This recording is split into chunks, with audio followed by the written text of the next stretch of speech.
Halo semuanya, saatnya kita membahas mouse dari Fantech lagi nih. Yang mana bulan lalu aku sudah sempat membahas mouse dari Fantech yaitu Fantech Aria Series. Dan kali ini aku bakal cerita lagi tentang mouse gaming 300 ribuan dari Fantech lagi, yakni Fantech Kanata S Wireless dengan kode WG9S. Dan yang mana mouse yang satu ini rentang harganya mirip dengan Fantech Aria E. Jadi kira-kira seperti apa mouse Fantech Kanata S Wireless ini? Tonton terus videonya sampai selesai.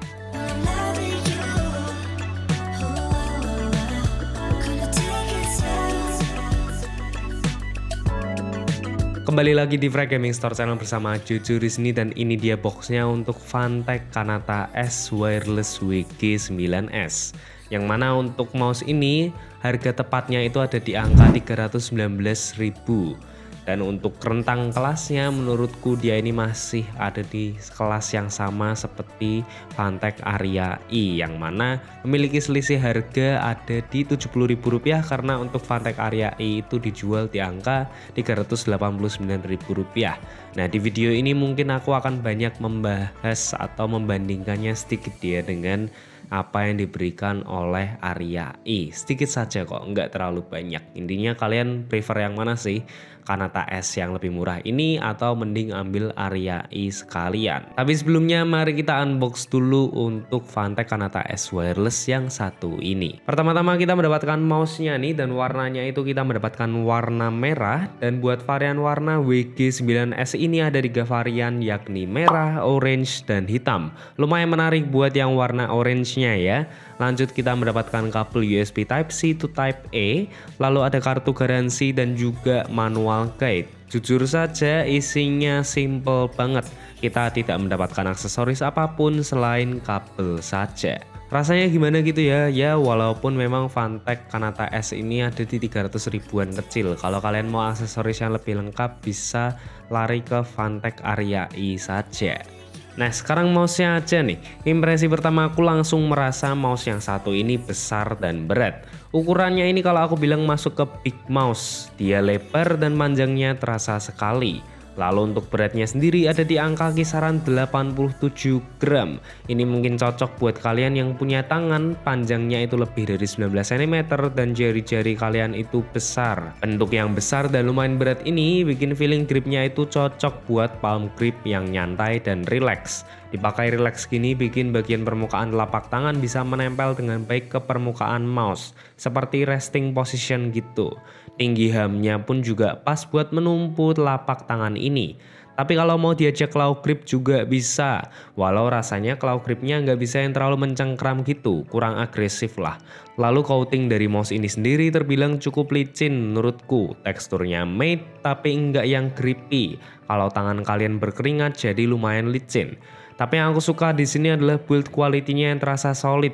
Plastiknya itu rapih di semua finishing gap-gapnya. Rasanya itu mouse-nya kayak bisa bertahan bertahun-tahun gitu. Nice lah buat build quality-nya. Dan buat spesifikasi tempurnya seperti biasa, mouse 300 ribuan pastinya ditemani dengan sensor PixArt 3311. Namun di sini nggak pakai yang versi terbaru nih atau yang versi boosted. Karena di sini maksimum DPI-nya itu masih ada di angka 12.000 DPI saja.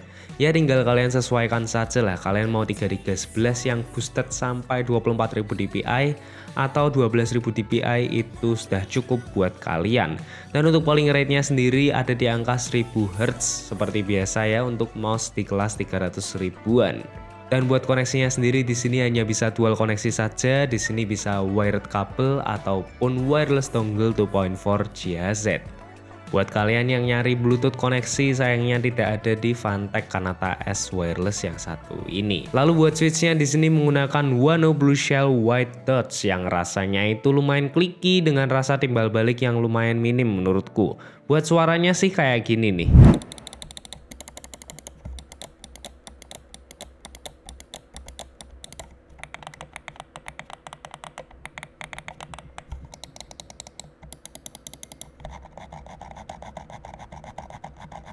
buat spesifikasi yang diberikan, menurutku Fanatec Kanata S ini masih bisa bersaing lah di pasaran. Apalagi menurutku nilai jual yang ada di mouse ini, ya walaupun mungkin jarang peminatnya juga ya, itu adalah dari ukuran dan juga beratnya. Masih banyak orang-orang yang mencari mouse yang ukurannya itu besar dan juga berat. Jadi bisa dibilang tidak semua orang suka dengan mouse yang ultra weight gitu, yang ringannya sampai 40 gram itu tidak semua orang suka. Karena memang masih ada juga orang-orang yang bilang kalau mouse yang berat itu lebih solid, lebih awet dan bisa lebih tahan lama. Saat diajak gaming pun, aku coba gaming di CS2 terasa cukup nyaman. Secara performa sebenarnya sudah terasa stabil dan masih bisa diajak bermain yang agresif. Mengontrol arah tembakan dengan mouse yang satu ini bisa dilakukan dengan baik dan stabil. Switchnya pun masih bisa banget buat diajak spam klik yang cepat dan cekatan. Paling yang aku rasain di sini kalau aku mengangkat mouse-nya sedikit, dia sensornya langsung nggak kebaca karena lift off distance-nya itu hanya di 1 mm saja. Ya ini preferensi pribadiku saja yang lebih suka di 2 mm. Lalu shape dan ukuran mouse ini terasa terlalu besar buatku. Ngegrip mouse ini juga lumayan bikin capek di jari-jariku ini. Gerakinnya pun terasa kurang fleksibel karena besarnya juga. Tapi kalau buat main game santai aja nih kayak Genshin Impact misal, ini bakal enak banget sih. Posisi gripnya itu bener-bener nyantai, asik buat main game tipe open world yang exploring kayak gini. Mainnya berjam-jam pun nggak bakal bikin capek di tangan. Switchnya pun juga sudah terasa responsif di game yang satu ini yang mana sering banget mainin spam klik pastinya. Benar-benar cocok kalau ngelihat ukuran dan shape mouse ini buat main game yang memang perlu lama juga. Baterainya 300 mAh pun juga bisa bertahan hampir 70 jam pemakaian. Itu dia yang bisa aku katakan tentang Fanatec Kanata S Wireless yang satu ini. Dan kalau aku membandingkannya dengan Fanatec Area I, menurutku pribadi tentu Fanatec Area I akan lebih bagus dibandingkan Kanata S Wireless ini. Terutama dalam aspek bermain game yang lebih kompetitif dan juga lebih agresif, itu akan lebih nyaman menurutku ya di Fanatec Area I dibandingkan Fanatec Kanata S Wireless ini.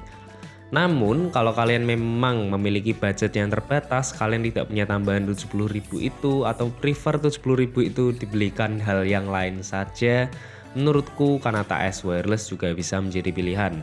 Atau mungkin kalian memang mencari mouse yang tergolong cukup berat dan juga cukup besar di kelas 300 ribuan.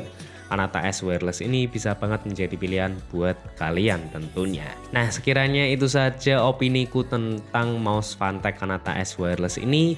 Coba tuliskan pendapat kalian di kolom komentar di bawah. Terima kasih sudah menonton video ini sampai selesai. Jangan lupa like video ini kalau kalian suka dan juga subscribe ke channel kita untuk melihat video-video menarik lainnya. Dan kalau kalian tertarik untuk membeli Fanatec Kanata S ini, bisa cek di toko kami Frag Gaming Store.